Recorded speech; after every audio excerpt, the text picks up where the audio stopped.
What's up, game theorists? God theorists. I ruined that intro, David. I'll never get it down. It was going to be really good. I saw where you were going with that.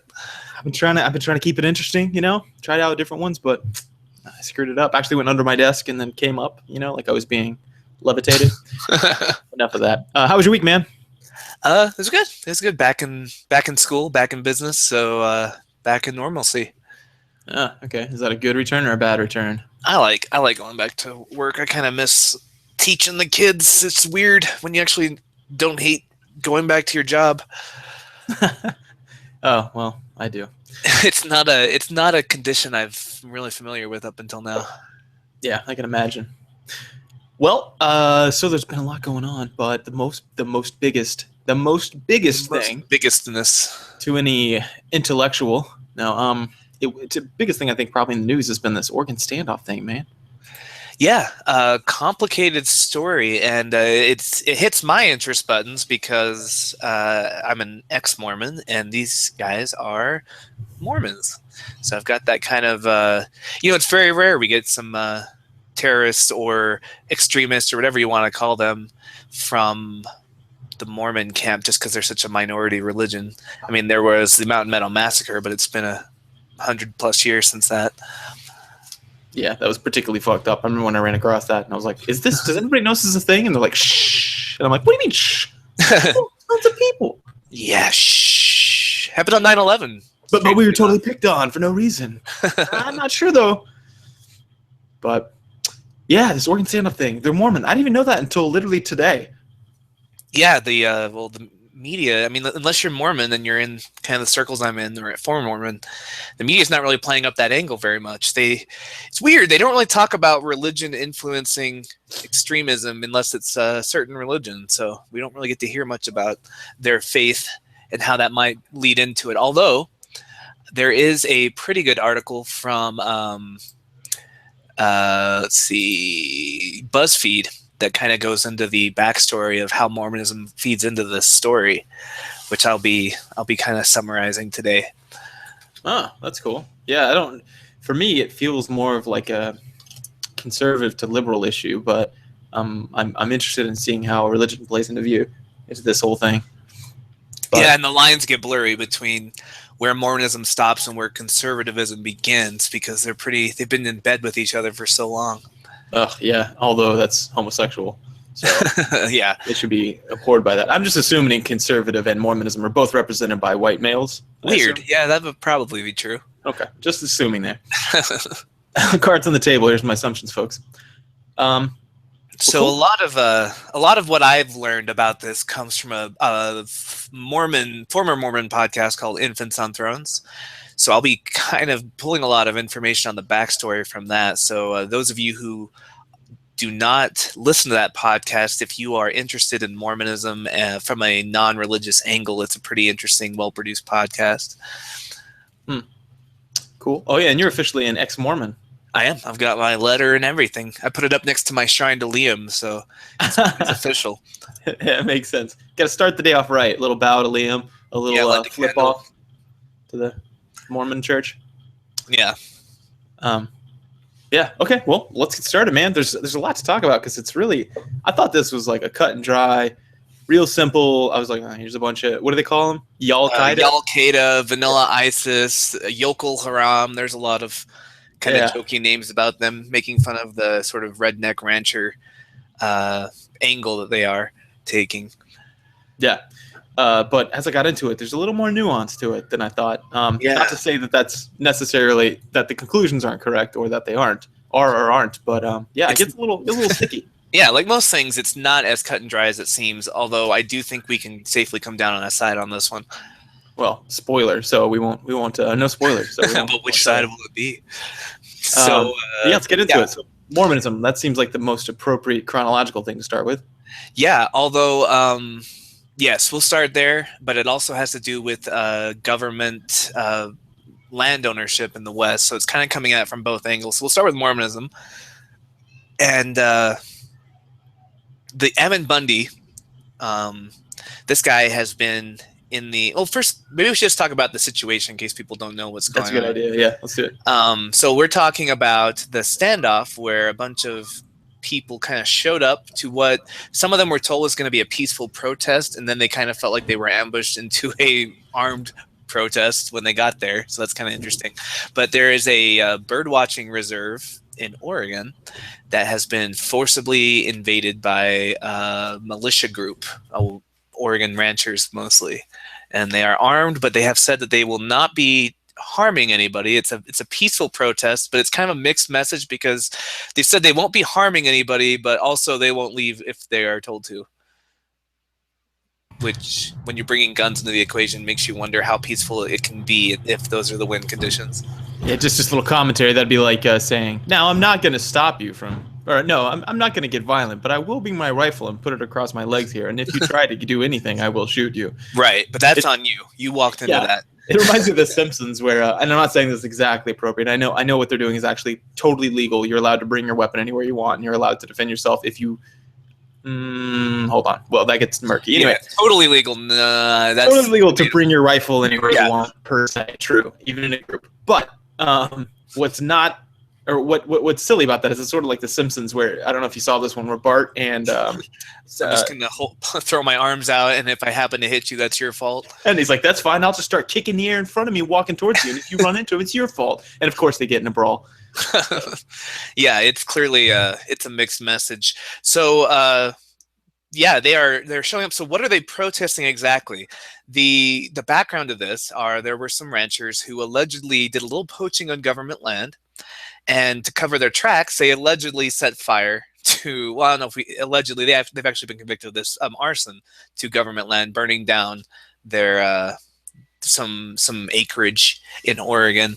And so they were sentenced to jail. But the weird thing is, and this goes back to the Oklahoma City bombing, I'm too young to really remember this, but Timothy McVeigh, we probably have at least heard about this, those of us who weren't there in person remember it, where he blew up a government building, and there was a lot of pressure to crack down on domestic terrorism back in the 90s. Do you remember this or hearing about it? Yeah, I have to study some of this for my line of study and look at how people do things. So as a response to that, they passed, one of the things was a sort of minimum sentencing on acts of domestic terrorism. And how that ended up playing out is they spun the arson, because it was an attack on federal property, even though it was like an unoccupied forest and not a government building, the prosecutor was able to tie that into this law and get a minimum sentence passed of 5 years. And the judge actually was like, I don't know, that feels really extreme since nobody died. And, some property was damaged. It's basically like extreme vandalism, like as far as the judge saw it. And so he did not pass the 5-year sentence because he thought that was like cruel and unusual punishment is what he said. And he was actually overruled. The prosecution went above his head legally, and they overruled that and forced a 5-year sentence. So they had released the ranchers had served their 1-year sentence that they had received, and then due to that overruling of the judge's cruel and unusual protestations, they actually called them to go back to jail. And so the Bundys hear about this, and the Bundys in, I think, Nevada or Arizona recently, a couple of years ago, they had already had a government standoff with the feds, because the feds they'd been illegally grazing on federal land. The feds had taken their cattle in exchange and kind of held them hostage. And then the Bundys showed up with guns and was like, "Give us back our cattle." And the feds were like, yeah, we don't want to actually kill you over these. So they released them. And the Bundys count that as a win. And they don't want like a Waco situation, right, with the government. Well, let's before we do, I wanted to expound upon that. There was like a series of 2 years that they were like, "Hey, you're illegally grazing. Hey, you're illegally grazing. Right. You're illegally grazing. Okay, fine, we're going to do something about it." So, yeah, and this goes even further back to, like, if you go east of the Mississippi, the government does not own a lot of land, and that's by design. Like, the Constitution does not put aside a lot of federal land for the government. But after Teddy Roosevelt comes in, he's this big conservation guy. He loved open places, and he really pushed for these large spaces of land as like wildlife preserves and just being held in trust for the government. So when you get to places like Wyoming or Nevada, like not Nevada, I think it's 80% of the land is actually owned by the federal government. So west of the Mississippi, the federal government owns a lot more land than one could argue was designed by the founding fathers to be the case. And so, and it gets even more murky when you consider that Like, for example, with the Bundy's ranch situation, the reason they were grazing on that land, they'd been doing it for years. And then the government's like, hey, that's actually our land. You can't use it. But they hadn't been doing anything about it for a while because they didn't care to actually enforce it until a big corporation wanted to put up some solar power on some land, but it was land set aside for a endangered species of turtle or something. So they couldn't, except by that conservation law says that if you encroach on this turtle's land or whatever species land, you have to make up for it with land elsewhere. And so the government's like, that's fine. We'll just open up more of this land to be turtle land. And that way we can put this big corporation solar power grid down. And so from the Bundy's point of view, what's happening is they're valuing turtles more than like the needs of the ranchers, because this Western mentality of like, we live off the land. This is how we make our livelihood. They feel like the government's like, fuck you guys, turtles are more important than your needs. So from their point of view, it kind of makes sense the way they reacted. I mean, I don't support it, but you can see where they're coming from, where they're like, turtles, really? And then you're going to let the corporations have way more money, like get to use that land anyway, and you're just going to take ours instead, even though it wasn't their land. They were grazing on the government's land. But again, maybe the government should have owned that land in the first place. So all that to say, it's a very murky issue with a lot of complexity in the background. It's not just a bunch of yokels who are like, fuck the government and Obama, show us a birth certificate. Or if it is, it's sort of like I don't know if I want to bring this up, but the whole Gamergate thing, where at its heart, there's no one I've talked to on any side that doesn't understand that ethics and journalism, or whatever it started as, is a thing. But it got so out of hand and all these douchebags jumped on. I kind of feel like that might be going on here, that you spoiled a movement that possibly could have been an interesting constitutional law case. You know, like, oh, a couple lawyers debate it and we all get a newsfeed item. But right. Instead, it's like this like shitstorm of people running around. And it's important to point out that the ranchers involved in this little standoff, the ones the Bundys contacted, who have to go back to jail, they are disavowing anything to do with the Bundys, because they don't, when your only hope for salvation, like one of them is I think 72 or 71, he has a very good chance of living the rest of his life out in prison once he goes back for 4 years. His one shot is a presidential pardon. You do not want to be like associated with anti-governmental, almost anarchists, if that's your one shot. So this is really the Bundys kind of, hey man, we're gonna make this fight our own, even though you don't really want to be associated with us. So that's kind of the backstory. But how does Mormonism come into this? Now, you said you didn't know that Ammon Bundy was a Mormon, but my first clue was the name Ammon. That's not a name that non-Mormons name their kids. Right. Ammon being a kind of superhero type missionary character in the Book of Mormon who chopped a bunch of guys' arms off. I thought it was like they tend to, they had this, so for those who don't know, and I think a lot of people do, but they think that Hebrew people sailed over in a boat and they got here and then they were like here for a long time. So Jewish people. Mm-hmm. And so I just thought that they were just whenever Joseph Smith was making all this up, he was taking a lot of like Old Testament words and, you know, phraseology and names and things, or at least name structures. So to me, I didn't know if it was Jewish or what. I guess I just assumed. Yeah. It's a very Mormon name. It's when you get to Utah, you see a lot of stupid names like Nephi and Lehi and Ammon. Those are all ripped right out of the Book of Mormon. Moroni. Now, and to make it clear that he's motivated by religion, at least partly, because again, politics and religion really go hand in hand. It's like when people debate Islam and ISIS, and they're like, "Oh, it's political, it's not religious." It's both. You cannot divorce religion from politics anymore. It's become one and the same. Mm-hmm. So here's a quote from Bundy. He says, I began to understand how the Lord felt about Harney County and about this country, and I clearly understood that the Lord was not pleased with what was happening to the Hammonds. What was happening to them, if it was not corrected, would be a type and a shadow of what would happen to the rest of the people across this country. And in other quotes, he said that he believes that the Lord wants him to do this, and he's compared himself to Captain Moroni, which is a character we'll get into in a minute.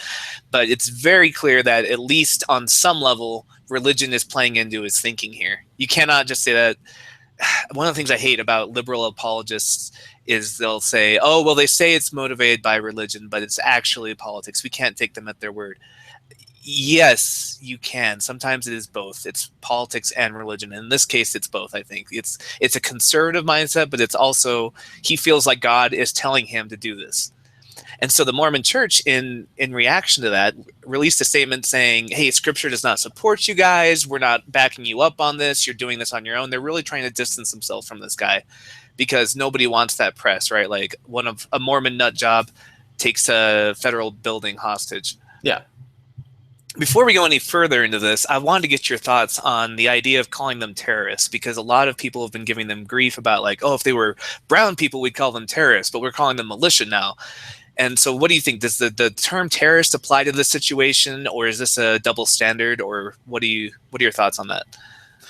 Oh, man. Okay, so I thought this was okay. So my background is I did counterterrorism for a while in the military. So I'm not just talking on my ass here. Like, I have a little bit of a background to talk about this. I'm not like a contemporary expert on this, but I was at one point. You have received some training on terrorism and the definitions. Yeah, and you have to, when you go through CI school, counterintelligence school, when we do our anti-terrorism and counterterrorism sections, you have to write basically like a thesis. It's not a full thesis. It's like a 5-page paper is all I mean. It's like a capstone, I guess, on a specific thing, a terrorist group, but you have to know overall. I mean, you get tested like a mother. It's terrorism a thing. So when people call these people terrorists, I get a little confused. So, man, so what would be your working definition of terrorism? Maybe we can start with that. Terrorism is all about intent. So the purpose of terrorism is to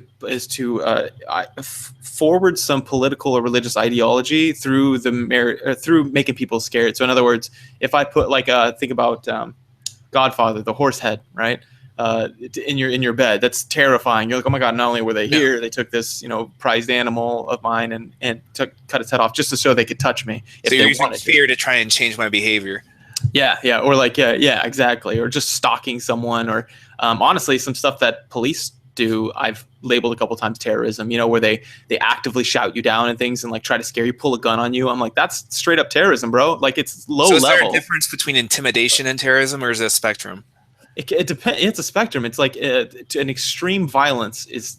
So it's sort of like aggression. When people say aggression, it's a weird thing. Aggression is one of the constructs that I'm an expert on, and I'm only like 5, so only 5 things. So I hope I'm not sounding like I'm putting a hat on too often. But aggression is one of them, and especially childhood aggression. But it requires intent, and it's kind of murky because then people are like, well, what about like political aggression? And some experts will say yes. And there's a small camp that says no. They say, no, that's different. Social aggression is different than physical aggression. But however, I don't think so, because we've shown that neurologically a defeat in any category, physical or otherwise, it's not similar. It's similar, not the same. It's similar.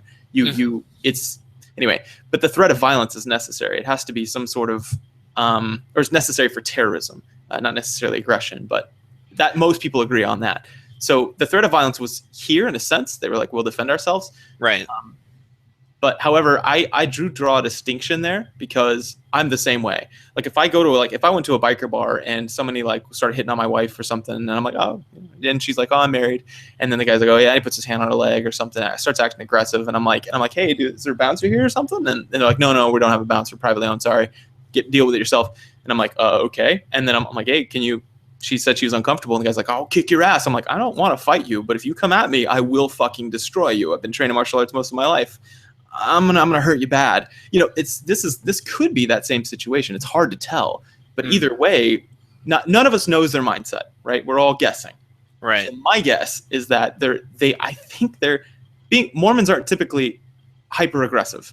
So I'm guessing they actually feel that they're convicted martyrs that will not try to fight unless they're pressed upon. In fact, these Pacific Patriots, the guys who just came in, I think yesterday, there's the group who came in yesterday with some hunting rifles and some pretty they got body armor, and they look much more aggressive than the other group, if that's possible. But it is, and with scopes and everything. These guys are like wannabe army, and the original group, the Bundys, were like, hey, we don't want you guys. We don't want you guys. We don't need you guys. You guys should go home. So I think that's drawing a line. I think those Pacific people might have been, because they were aggressive. They pushed themselves out on the edge of the land and said, we're here to provide security and armed detail. And that's all military talk. But anyway, going back to the terrorism thing, I wouldn't say that they're terrorists yet. I would say they were terrorists if they came in there and had blown it up, or had threatened the local populace, or had said, This is our base of operations, and we are going to be offensive in our aggression. But instead, they're saying it almost feels more like Occupy Wall Street, but with guns, where they're doing like a sit-in. But they've said like any civilian that wants to come in can come in, which that implies that police or feds who want to come in can't. So there is an intimidation factor there.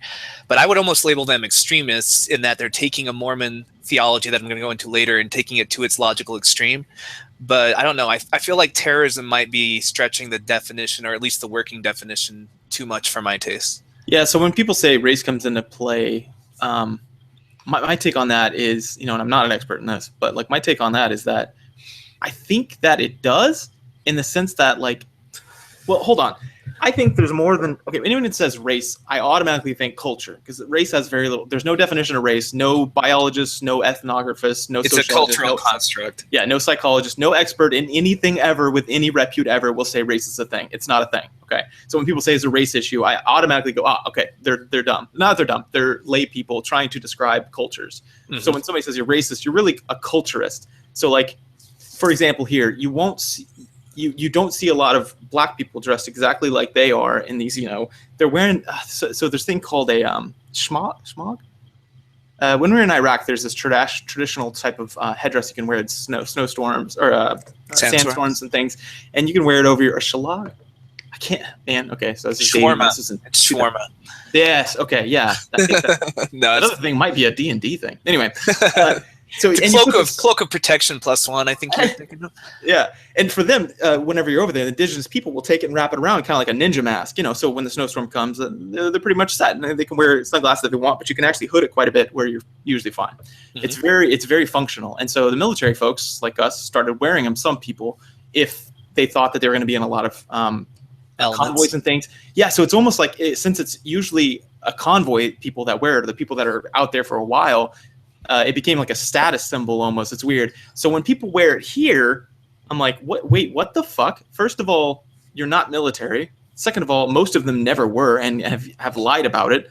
Third, and got busted.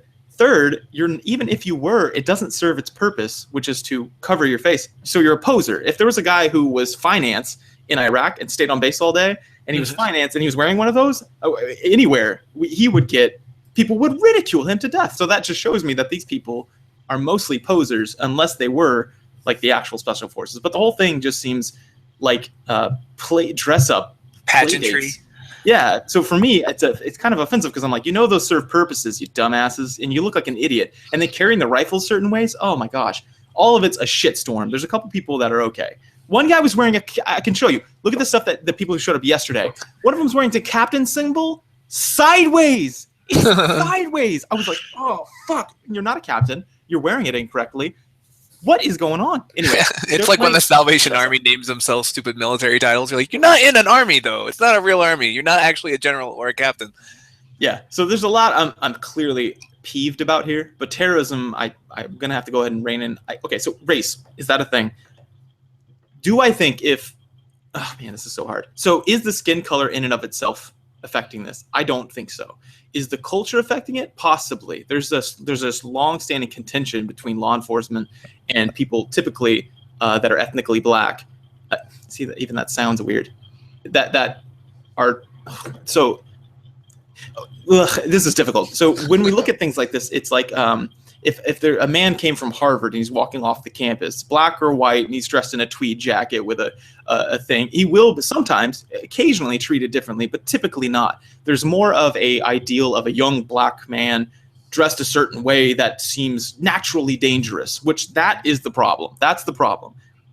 It's not necessarily black or white or anywhere in between, light skin, dark skin, none of that. It's just the idea, cornrows versus a more natural hairstyle or something, or not natural, but an unworked hairstyle. It's those sorts of things that can get people in trouble, and there's an interaction effect. So if white people dress in a specific way, that was often associated with through cultural references, like rap is unfortunately a very cool thing, but it also can lead to a lot of the verbal positioning they use. We don't seem to understand that they're just joking around. Tupac didn't really go and shoot up a bunch of people. He's just saying that. There's a great Conan O'Brien sketch where he's taking this student driver out, and he picks up 2 black comedians, and they're just like being total thug, but like in a comedic way. And it's funny because if you don't know they're comedians, you might feel intimidated by the way they're speaking, but then they're cracking up afterwards. So there is kind of a tension there between in culture. Oh. Hey, I think I lost you, man. May have just lost David. Unless it's me. Is it me?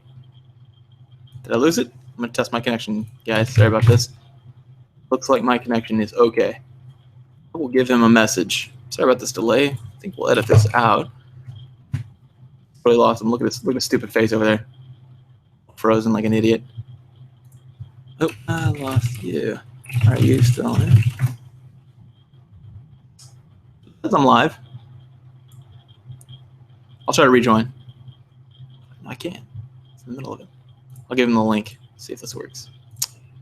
Sorry again. Don't know what's going on with this. Can you rejoin? Super professional, guys. Highly professional.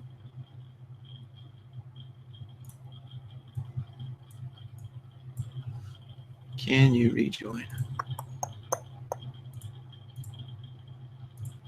Hey, there he is. Can you hold up that like Troy sign where it's like technical difficulties and you're singing Daybreak? Yeah, from Community. That would be perfect. Well, so you were saying something. Yeah, I was saying. What was I saying?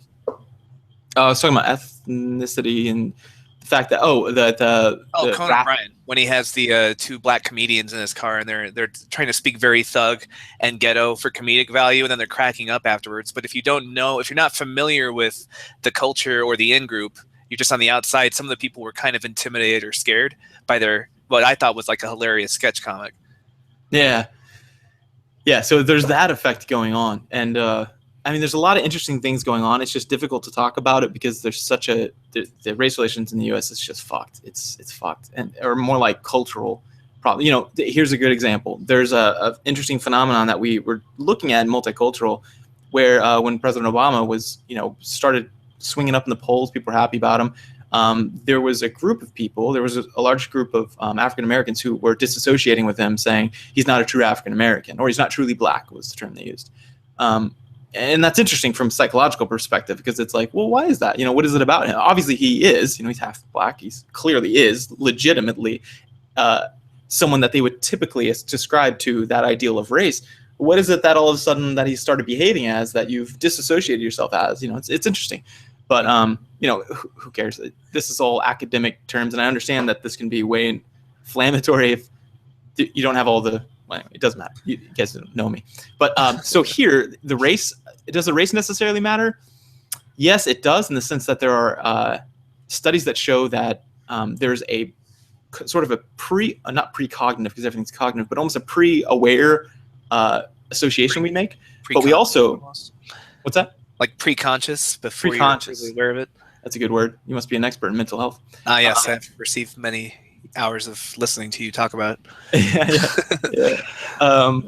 But we've also shown this is very heartening, is that if you tell people, hey, don't be racist, literally, I'm not kidding. That's really what they did in the experiments. Don't be racist. They still have that pre-conscious, like a notice and we are all not racist. We're all differentists. We all notice differences in hair and facial color and anything. Mm-hmm. And these were all headshots, by the way. So, but they could readjust and then they were fine. So the anchoring and adjusting heuristic, which normally comes into play with where once you're spoiled for good, actually doesn't seem to come into play with race. So that's a good thing. Mm-hmm. So you can kind of control for that pre-conscious bias that you have just as a human. Yeah. So that's great news for race relations. But unfortunately, oh man, it's really messy, but we can get into that another time. The thing is here is that does race come into play? Probably not in the long term. In the nanoseconds before, possibly. But in the long term, no, I don't think so. What it comes is there's an ethnic or a problem with the ethnic differences between North American white people and North American black people, that it's just has this weird, people say good and bad. They're just different. Like there's some good and bad obviously involved. Like there's things we do to ourselves that are harmful as white folks, and there's things that black folks can do that are harmful to themselves. But that's sort of like saying drinking and smoking marijuana, which one's worse? Well, they're both kind of bad for you. But, we also like to get disoriented all the way down to, cats. But Yeah. we know for sure primates definitely like. I love watching videos of them stealing like cocktails from restaurants in like India and just getting super drunk. They love it. Yeah. So and at the end of the day, I mean, everything's living is harmful for you. We're all going to die from it. But it's sort of this idea of good and bad that's been ascribed to these two different ethnicities. So the problem here is that they're dressing like the majority and acting like the majority. It's irrelevant of race, but they're of the majority's culture. So they're wearing patriotic uniforms, which is typically the military fetishism is typically a conservative thing. So they're dressing and acting like that, and so they're being treated like first-class citizens because they're in the in group. Yeah, and so it's an ethnic thing. It's not race. It's just a particular problem. And I do have to push back on the idea that if they were black people, they would have been shot down by now. I mean, yes, black people do get shot more often by police officers than white people. I think it's oversimplistic to project that onto this particular situation, because if you look at the history, Waco was a huge slaughter the feds brought in, just like messed people up, and they got a lot of bad press from that, and they actually compounded the issue of domestic terrorism, because that, like, anytime you react with what is perceived as too much or an over extreme pushback, like a drone strike on a wedding, for example, where there's a lot of collateral damage, what ends up happening, as in my understanding, is that it ends up recruiting more terrorists to their cause because it feels like that was an unfair response to it. And what Waco did was it kind of was perceived as an unfair overreaction. So I think this is more of a historical lens of the government saying, in the past, we have reacted with too much violence to domestic terrorism like this, so we're going to react. We're going to go the opposite direction and just kind of wait it out and let it simmer out without making them into martyrs. And so to say that if these were brown people or these were black people, they would have already been slaughtered by now, maybe we can't know that for sure. And it's true that police do shoot black people more often than white people statistically, but in this situation of domestic quote-unquote terrorism occupying a federal building, I think this is more to do with how Waco played out, and they're trying to distance themselves from that reaction. Yeah, and remember, the FBI is heavily involved in this. Local law enforcement, it is primarily their job, but the FBI is heavily involved in this, who deals with terrorist groups and things of all different colors and race and creeds. But I'm not saying favoritism doesn't come in there. It might, but it's less. I mean, okay, so if you could just take each one of these people and literally just make them about African descent and have everything else exactly the same, I do not suspect any difference would be made. I really don't. That's the way it's playing out. That's my not professional on race, but my professional as a psychologist. So down some, or almost psychologist. Sorry. That's my opinion, is that would not matter. But if you had a bunch of young black males who were dressed in the way that typically they get shot at, which is like, a lot of baggy clothes. Yeah, like anything that they assume is part of a thug type gang culture. Apparel. Yeah, put that iconography with a white police officer, and you've got a problem. You've got police officers acting like fucking dicks and being murderers, being straight up murderers. So I'm not saying this is good. It's difficult to talk about this stuff as someone who is the science behind it wants me to just say it, but there's a lot of it that's difficult because of it's sort of like talking about anxiety. Whenever you say anxiety to someone, they have a different concept of what that means than what the actual definition in science is, right? So it's sort of like that here. Whenever you say like what are the stimuli that typically cause a police officer to suddenly become a murderous fuck, and it's not the race per se, it's an interaction effect between the race. So would a white person who dresses and looks exactly the same height, same build, same everything, they probably get more of a break because the police officers are racist in those situations. And not all, but in these situations that are happening. But in this situation, I don't believe that's the case. I think it's more about my assumption or my explanation is that there's a cultural soft spot for patriots, and that's why they're using these terms rather than things like militant. They're trying to lean heavily on that. It's like a marketing decision. Yeah, exactly. It's subconscious, like most things that normal people are doing, but they're picking those words instead of like young militant anti-federalist extremist, which would be another way to talk about them. Instead, it's a young patriot, and so they're selecting certain words so that they won't be fired upon. And I believe that my assumption is that race, if it was purely just African American descent, and then they were using those same words and dressing the same way and really trying to play up on this ideal that we have in the majority culture, that would be the most predictive variables of the outcome. So right. I don't and the fact that the feds are dealing with this instead of just local racist fuck officers that we see in this Black Lives Matter, I think that does affect it too.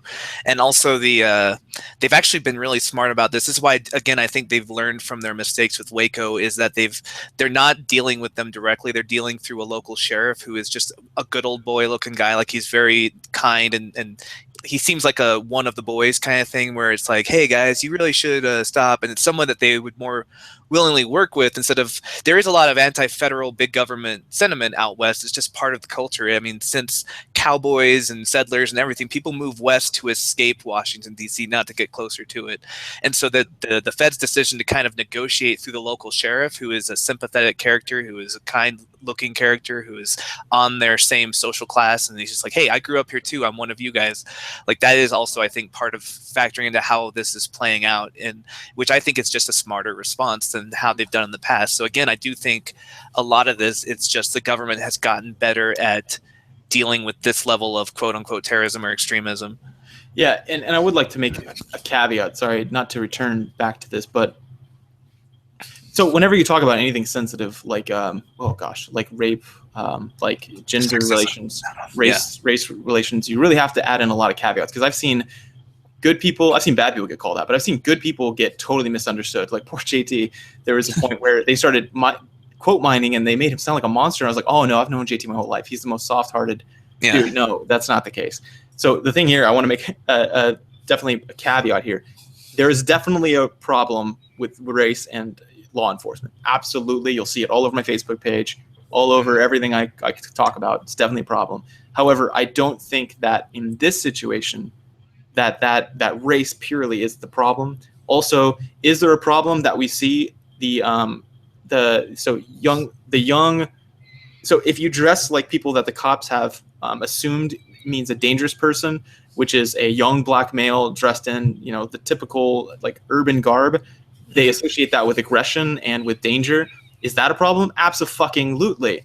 However, I'm just saying that it's not race per se. It's an interaction between race and some other variables that the police, the stimuli that he's collecting, which is causing him to be a bigoted ass. He's still a bigoted ass. I'm definitely saying that. I'm just making this caveat because, to be clear, you're not saying that race is irrelevant and that there are no issues with the way black Americans are treated compared to white Americans by the police. Well, race. Yeah. Or the layman's definition of race. Yeah. Okay. Yeah, definitely. Whenever you see it in every news archive or every general conversation, yes, that race is definitely a problem. But it's very nuanced. And what is it that causes that? That's psychology. And remember, that's not race. It's a lot of different things. It's a collection of stimuli that someone collects that all of a sudden they make an assumption, an unwarranted assumption about someone, and then sometimes discriminate based on those assumptions, that person. And those are all bad. But I'm just trying to break that down. Being careful to specify, it's because there are a lot of white males who will get on the internet and say that white men are in the minority right now and we are losing our political influence and our power and it sucks to be white right now. Like, that is not what we are saying. No, so we're trying to carefully distinguish ourselves from that position because they are wrong. It is still good to look the way we do in America. It still gives us many advantages, many more advantages than disadvantages. Yeah, I'm just trying to approach this fairly, and I'm trying to look at it through conflict resolution and showing and then using what little tools I have in psychology, and then for to look at this situation fairly. And that's never a popular or sexy, like when your doctor's like, well, it looks like you got high blood pressure, and you're like, man, what should I do? I'm going to start a 90-day diet where I'm going to lose 600 pounds. And he goes, just eat a little less every day, a little less fat, and a little more greens. And moderation. That's never they're never like, okay. You're not going to click on that BuzzFeed article. Exactly. That's the headline. But it's consistently and always in the medical. I'm saying always, consistently and overwhelmingly the case in the medical, psychological, neurological literature. Moderation is key in everything. So not sexy, but science. So same thing here. There's more going on than simply what people say race. I just want people to understand that it's not. Racism per se is a weird thing.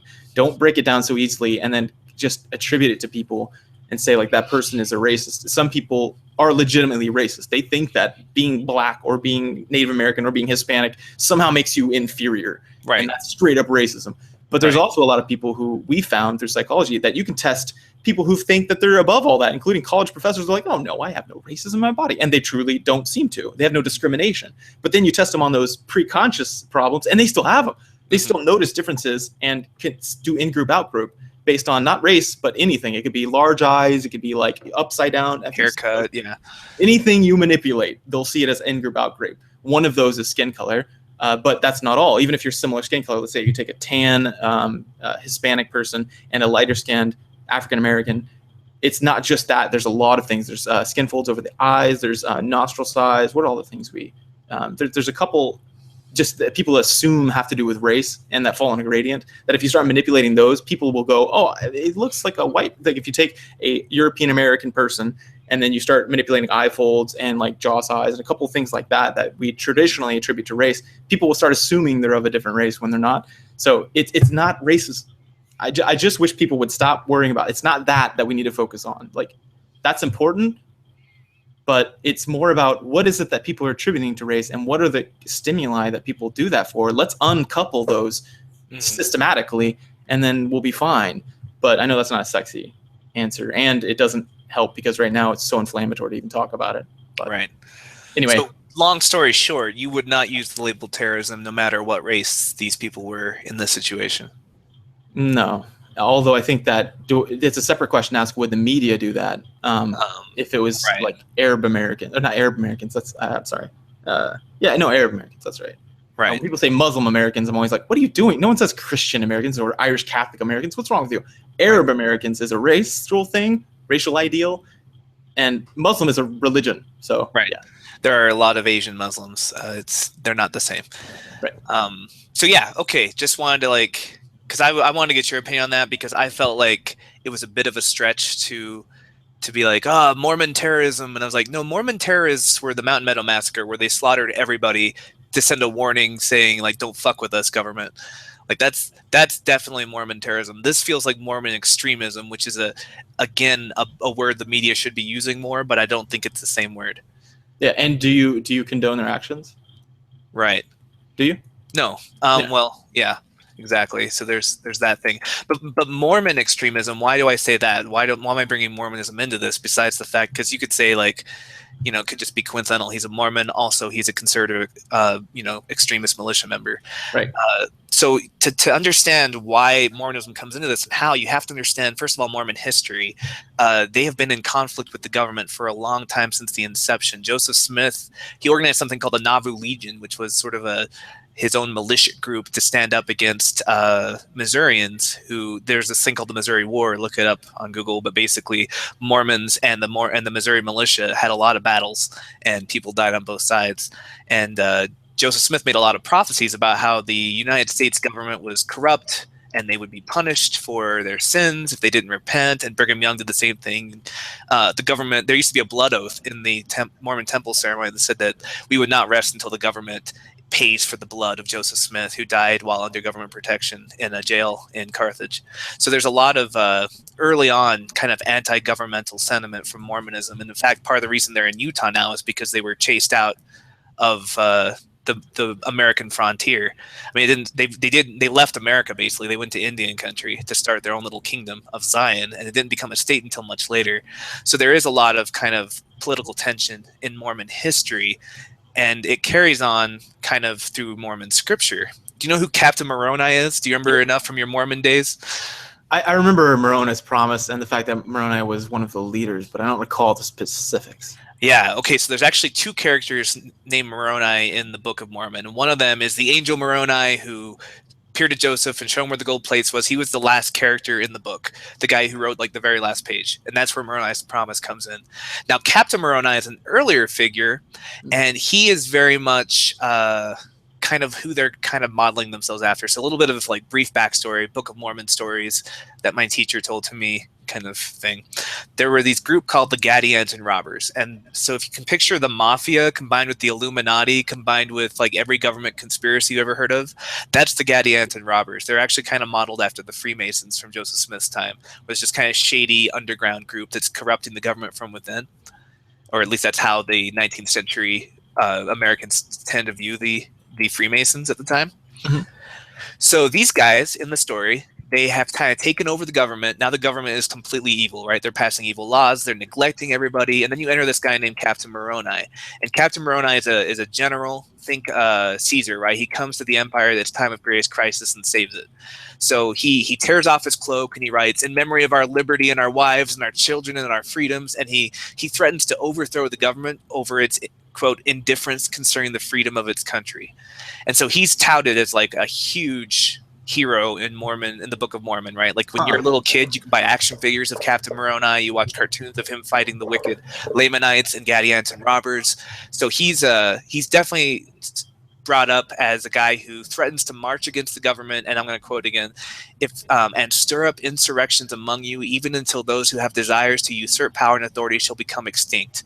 So it's very much this idea of, and again, this ties into conservative politics, in that if the government becomes too corrupt, this is why the Second Amendment exists, so we can take up arms and reclaim our government. That exists in the character of Captain Moroni. And what's interesting is that there is one of these militia guys, these Mormons, is calling himself Captain Moroni. So there's a very distinct parallel that he's drawing, saying, I'm taking my inspiration from this story in the scriptures. Even though there is a article of faith that says we believe in being subject to kings, presidents, rulers, and magistrates, and obeying, honoring, and sustaining the law, there's also a caveat that's kind of understood that as long as the government is not corrupt. And you'll get that if you read the Book of Mormon, or if you've been taught the Book of Mormon growing up like these ranchers have, or like I was. So you can kind of see where they're coming from, that Captain Moroni keeps coming up. There's one of the members of the militia who will only identify himself as Captain Moroni. And so it's not a Mormon-sponsored movement, but you can see Mormon ideas coming up. And in fact, the really funny part, General Conference, which is a biannual meeting that the leaders of the church, the apostles and prophets, they call them, speak to the members of the church. And during Proposition 8, during this kind of gay marriage fight that they lost, a lot of rhetoric came up. I was trying to find specific quotes, but it's really hard to Google things that aren't flattering to the Mormon church. They've put a lot of money into Google optimization. But if you've been paying attention, or if you've been listening to Mormon Conference, which I have for some reason, because I'm a sucker for punishment, but a lot of the rhetoric has been about how in the last days, prophecy after prophecy has said that the government will become so corrupt that the only way to save it is to kind of stand up against it. And they were doing this as kind of a veiled way of saying, like, gay marriage is probably going to happen, but we don't have to like it. Like, that was kind of the undermining of those statements. But in a way, their chickens are coming home to roost, because those quotes have been feeding into these people like the Bundys, who aren't reading it in a gay marriage context. They're reading it in a government federal land context. And so when the church comes out and says that scripture does not support you, the church does not support you, we don't know where you're getting these crazy ideas about standing up against the government, they're getting those crazy ideas from your quotes against gay marriage, saying the government's corrupt and needs to be fought against. They're getting these crazy ideas from Joseph Smith prophecies about how the government is evil and will need to be punished. Brigham Young prophecies, they're getting it from Captain Moroni. Like, it is scripturally sound and it is coming from Mormon messages. It's just not the ones they intended. They didn't say those things with the intent of encouraging armed militia groups. They said those things with the intent of mobilizing their base against gay marriage, and it's kind of backfired on them.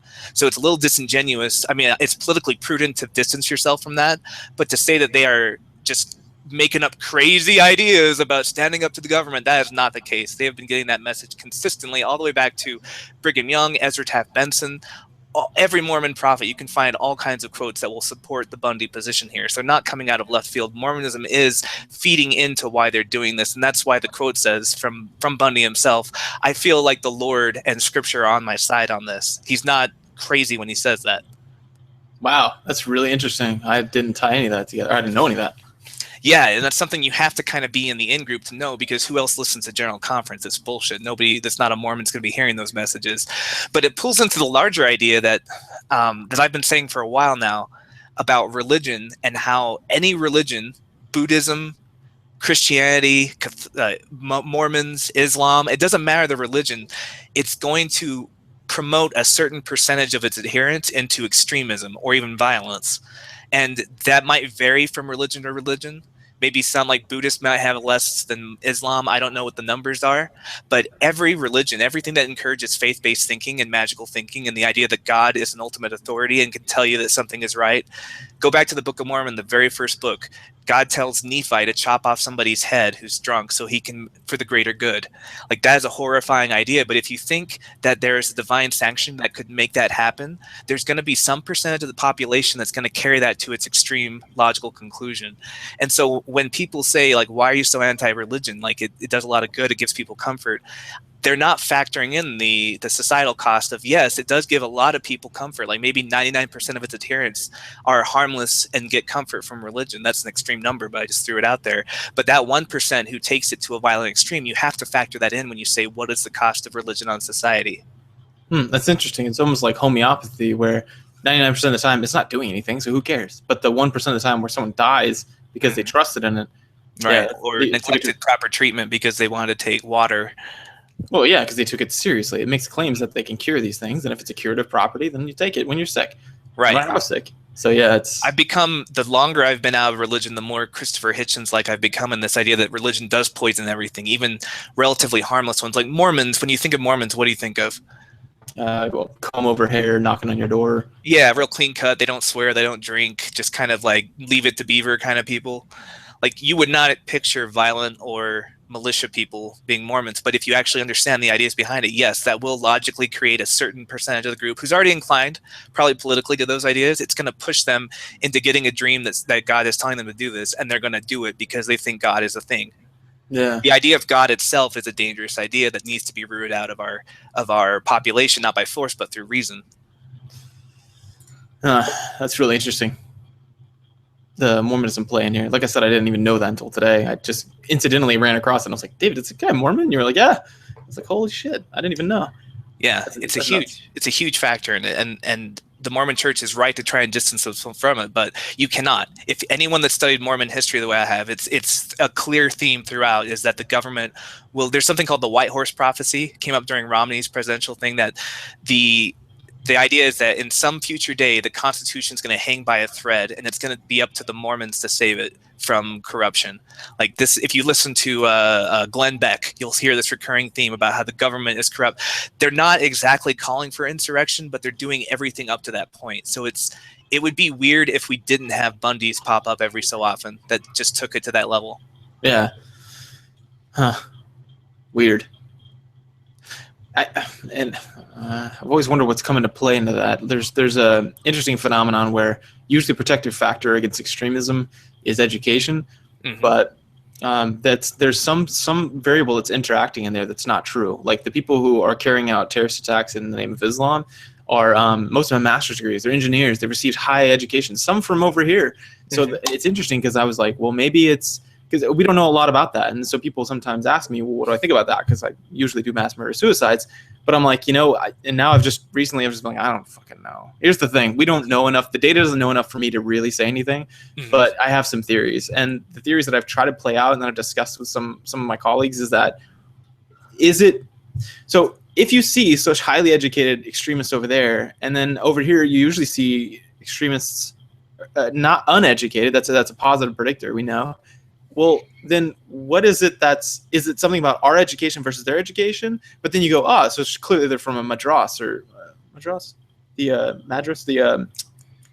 Islam schools. I sound like an idiot, but the schools, is it that's inundating them? And then you look at that and no, that has a small effect, but it's not predictive of the terrorist action. So then you're like, well, maybe it's something about the different schools. Wait, no, some of them graduated from our schools. Well, is it familial factors? Is it that the religion condones violence and that maybe they actively teach that and we don't? Like, I just don't know, man. And like with this further mucks it up because it's like, I don't know, man. They're dressed very militantly, which is a lot of that's just playing fucking army. I just get so sick of that. Stop.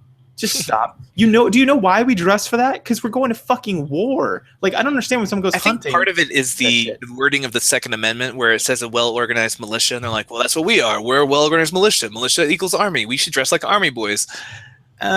Maybe. I think a lot of it is. I know people who are not considered themselves a militia, and they may be conservative, but they have, like, one of them has a flak jacket. I'm like, do you know what that's for? It's to stop knife wounds, or up to 9mm, maybe.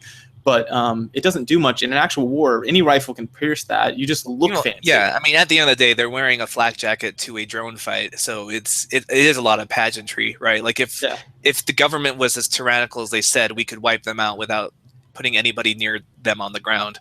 Yeah, and you wouldn't predict that they would be wearing American flags on their uniform because they're actually against the federal government. They would wear state flags. Some of them are, by the way, but some of them are. Most of them are wearing American flags. And the only reason why I think if there wasn't any military and none of us wore any of that, we didn't have American flag ever on, I don't think they would be wearing American flag. I don't think it's anything about the symbol of America that they like. I think it's that they see military, or some of them claim to be former military, but most of them aren't. You can tell fucking posers from not, usually, because they do dumb shit like strap their leg sidearm incorrectly or whatnot, and you're like, what are you doing? You look like an idiot. That kind of thing. Or they don't use wolf clips. They use the full clip and they tighten it. And I'm like, what are you going to do? What if you have to fire? What? Like, they've clearly never used their assault rifle operationally as an assault rifle. They've only played with it out in the field and shot it a few times. Firing ranges and stuff. Yeah, you can see those people and you're like, poser, poser, poser, poser, poser. And that guy's might be legit, but I'm not sure. And that's just a lot of them. I go through these pictures and I'm like, you fucks, you fucking fucks. That just bugs me because I'm like, you're playing on.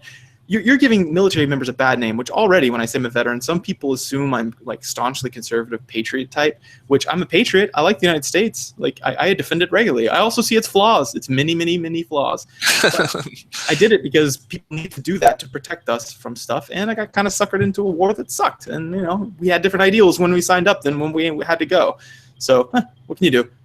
And so I think it bugs me because they do that, and I'm like, dude, stop. And veterans often try to speak for all veterans, like, don't tell a veteran thank you for your service. Right. I'm a representative veteran, so I'm going to go ahead and tell you how they all feel right now. I'm the ambassador for veterans. Thanks for the election, guys. And I'm just like, no, fucking tell them that. That's kind. One of the most heartwarming things that ever happened to me was I don't remember where I was. It was between something, and I was wearing my uniform, and, you know, I had to be wearing it. And I went into Atlanta Brand Company with my wife. And I walked in there, and there's this little kid, and he was probably like 6, just cutest little kid. And he walks up to me, and he's holding a cookie, and he gives it to me. And I was like, what is this? On a plate. And I'm like, what is this? And then the dad said he wanted to buy the cookie for the hero. And still to this day, I get a little choked up about it because I was just like, God damn, that's awesome. Like, because all I saw was I have to go to war, and I don't want to. Leaving back my 4-week-old son, this sucks. Mm-hmm. So to have someone thank me was very meaningful. So fuck off. So I don't like when people do that, or when they're like, veterans against Obama or something. I'm like, Obama's much better than the alternative. What the fuck? Anyway, so just in general, this pisses me off. And posers, this fetishization of the military. I'm like, yeah, you look really fucking cool until you have to go actually do it. Like, what happens when the bullets start coming? Then what? You little bitches are going to be giving up, guaranteed. A soldier is awesome because they're willing to risk their life for something. You get to wear the fancy stuff if you're going to use the fancy stuff with your life on the line. I just don't agree that you should be playing military. And in the military, there's also the same sentiment. If you're dressing up for combat and you're going to like work in the TMC, like Troop Medical Clinic or something, you're going to get laughed off of that military base. That you look like, they're like, what the fuck are you wearing a wolf clip for? Like if you're walking around in a base in Germany, like armed to the teeth, ready for action. Yeah, and you got 36 rounds on you, or 360 rounds on you. You've got all 9 clips. Like, you look like an idiot. They're going to be like, take that shit off. What's wrong with you? Put that back in your barracks. You're in the Troop Medical Clinic. You dispense, pills. What the fuck's wrong with you? And they'll make fun of you. But these people are walking around with it, and I'm like, you expect an overnight extended firefight? What is going on? It's just weird. It's weird. Although I do have to give, I don't want to, like, again, I think we're oversimplifying based on the tribalism in our political system, where the liberals are saying one thing, the conservatives are saying one thing, but we're not looking at the pros and cons. So I will have to give them credit in that minimum federal sentencing is kind of fucked up. Like, a judge should be able to make an on-the-spot decision about whether something's worth 5 years in prison or not. And the idea that the government has put so much of the West under federal like ownership, it held in reserve for all of us, supposedly, that might need to be looked at as well. So they do have some points, although I don't agree with how they're addressing them. But it does raise the philosophical question of when are you justified in actually taking up arms against the government? Because that is that is where our country came from, as an armed insurrection against the government, right? That's what the American Revolution is. So there is a question. It's a conversation that should happen about when is it okay? When is it okay? Like if Obama was the dictator that they think he is, he's not. But let's say he was, just for sake of argument. Let's say he's Darth Vader. When are you morally justified in taking up arms against the government? So I don't want to oversimplify and call these guys Yoko Haram or Vanilla ISIS or anything, because that sort of minimizes the points that they're making, even though I think that they are wrong. I don't think this is the line that they should cross to rise up, or whatever, the insurrection line. But the fact that there never could be a line puts us too far into this sort of dystopian police state. So there is more going on here than what we're getting from either side of the debate. Yeah, that's the problem with. I used to think I was as far left as you can get, and the more I think about it, I'm like maybe I'm a little right from left, because people will say things like terrorism, and I'm like, no, I don't think you understand what terrorism is. They would literally like cut up babies and leave them on fence posts so that when U.S. soldiers walked by, we were terrified to go in. That's terrorism. That's like, and there's a gradation down from there, but this is nowhere near. Don't pretend that these two are two separate sites. These people will sadistically and ritually rape women repeatedly and then cut them up from the inside with combat knives, because they're fucking monsters. That's a different than these people who are like, hey, we don't want violence. They even pushed away the Pacific Patriots. We're like, we don't want you. You guys have long rifles. We just want pistols, just to show that we're defending ourselves, but we're not trying to shoot anyone from a long range. Right. We want to talk. And so that's a whole different. Am I saying that they're right? No. But you have to understand, anyone who says that they're terrorists, I always go, have you seen a terrorist? Have you interacted with terrorists before? This is a whole different thing. Like, if I was forced to come down on a side, it would be anti this militia group. But I don't want to say that means they're 100% wrong. There are some issues there that do merit discussion. Yeah, I think they're fucktards. I think that they're douchebags. I think that they're religiously motivated. I think it's hilarious that they didn't bring snacks. I know, for being a military operation, your logistics wasn't the first thing you did. You're an idiot. Like, if you went through officer school or NCO school, that's the first thing you do, is you make sure your fucking troops soldiers need food. Turns out that's the oldest lesson of military history. I know. What's the first thing if you're getting ready for a rucksack march? Supply lines. We're doing a ruck march. What's the first thing we need? 2 pairs of socks, and then you pack anything else you can fit, because you need your logistics. You need your shit. And most of these Mormons have 2 years worth of MREs and food supply, because that's what Mormons do. So it's not like they just forgot to bring them. It's hilarious. There's a lot that's fucked about them. And do I like them? No. Do I think they're wrong? Absolutely. But do I think that there's an interesting discussion there about lands and stuff? Yeah, I do. The more I read about it, I was like, oh, these guys I think they're definitely wrong here. But man, that's an interesting talk about the minimum sentences. I actually support them, but but only transitionally. Right now, from what I know, I think it's probably a pretty good idea, because I don't trust judges right now, but like local judges. But I also think the system is supposed to work, though, is that judges should be able to have that authority, like constitutionally. So you can see how, like, though it's not, maybe it doesn't work practically, on an ideal level, the judges should have full control over that.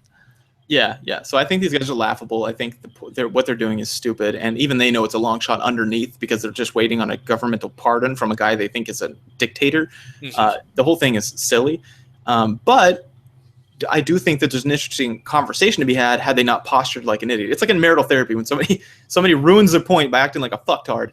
They're like, hey, you shouldn't have showed up so late, home or something. And then the wife's like, well, I was at work for a while. Sorry. And he's like, where were you? Were probably fucking tons of men. And I'm like, you lost me. Screwed everything. You should have just expressed your concern. I'm concerned that you were off doing something you didn't want to tell me about. And then you're fine.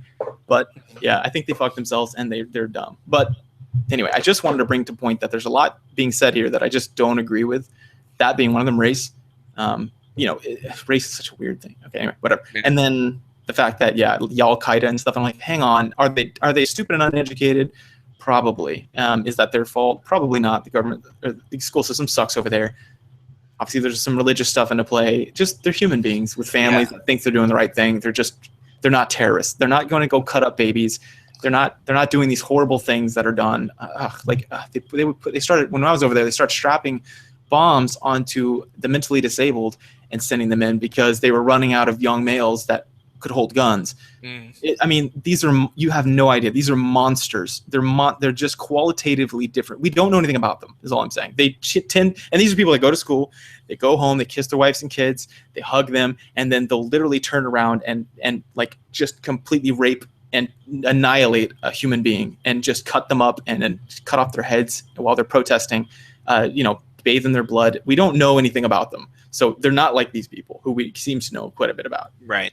It's funny in a little clever wordplay, but it's drastically overstating what is happening here. And I guess my takeaway would be number one, don't just completely dismiss any group you disagree with, because there might be some fundamental concerns that you actually agree with them on, even if you don't agree with their methodology or the specific stances they're taking. And number two, I think there is a double standard on how we report religious influence on these acts of extremism. I think that the Mormon angle is horribly underplayed. Even people who are following it, a lot of people did not know how intrinsically Mormon theology has come into this.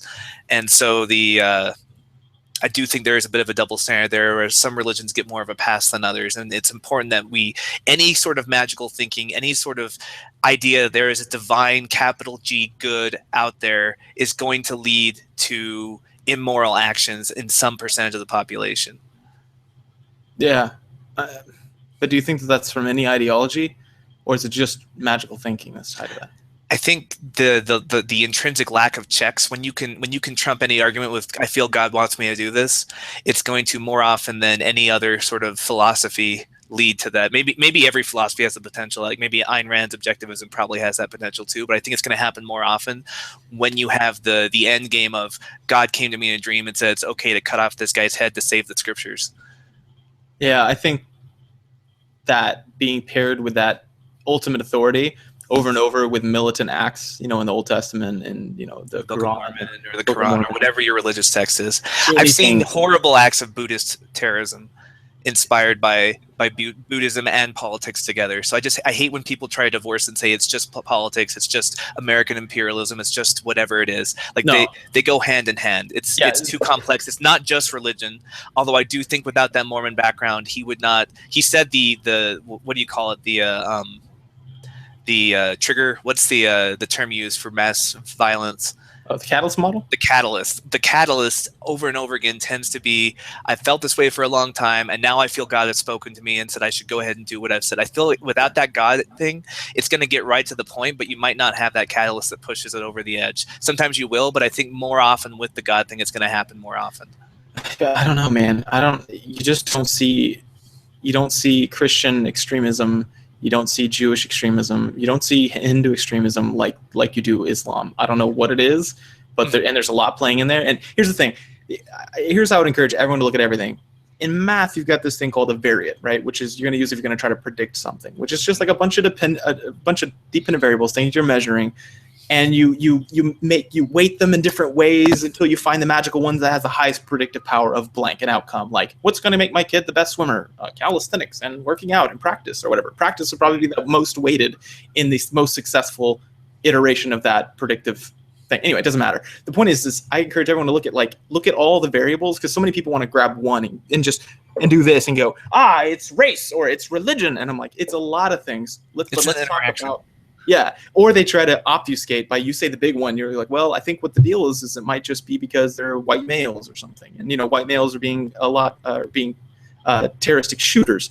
We don't know if it's terroristic, but the mass murder suicides, being white males. I'm like, that seems to be a pretty big one. And somebody's like, yeah, but religion, and I'm like, maybe. But don't obfuscate the larger weighted variable here that mathematically is a predictor than religion, which sometimes does, sometimes doesn't. But I don't know. Just take everyone's argument and go, that's interesting, and then try to determine in your own mind how they're weighted. But anyway, that's just how I encourage people to do. Right. And I would probably weight religion higher than most people are weighting it in this situation, because again, the media has done a pretty piss poor job of explaining how it leads up to that. That's a good point. Yeah, and definitely changed my mind in this episode. I did not know those things, and now I'm like, holy shit, Mormonism can be dangerous. Right. It may be 50-50, right? It might be religion and conservative, like Western politics. I don't know how they weigh, but it's not zero, is what I'm saying. Yeah, but when Ted Cruz tells you to, hey, calm down, stop the standoff. And that's one of the red flags for me, is people trying to paint this as a conservative issue, but you have the conservatives saying, stop, you guys are not doing it right, and they're doing it anyway. That's where the God level comes in. It's like, well, because God told me to. And so, yeah, I do think it's a higher factor than people are giving it credit for. So again, it's not 100%, but it's also not 0%, as well, say, about religious influence on these things. Yeah. Well, cool. I think that was a pretty meaty episode and pretty heavy, and I learned some things. So hopefully other people did as well. So. Great. Just to give credit where it's due, if you want to read more about this, there's an article called "You Need to Understand Mormonism If You Want to Understand the Oregon Standoff," and that's on BuzzFeed. It's by Jim Dalrymple II. He's a reporter for BuzzFeed. And also, if you want to hear more specifically about the Mormon side of things, there's an episode of Infants on Thrones podcast called "The Vanilla Isis Jihad and Militant Mormonism" that will really go into depth on the Mormon background that kind of glossed over for people who weren't as familiar with it. But if you have sort of a background in Mormonism, you want to learn more, that's a good place to go.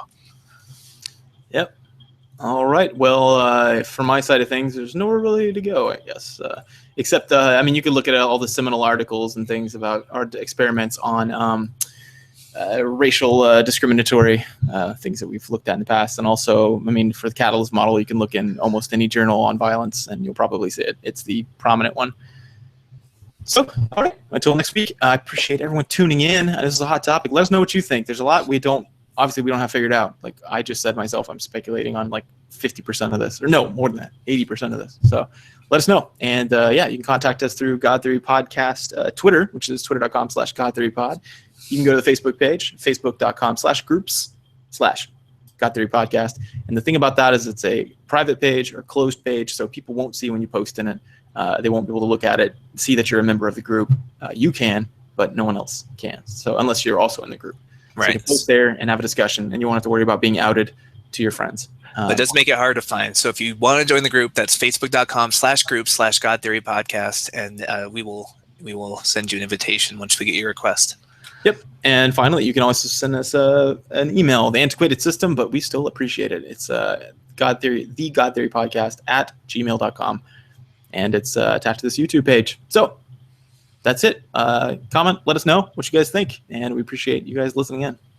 See you next week. Bye.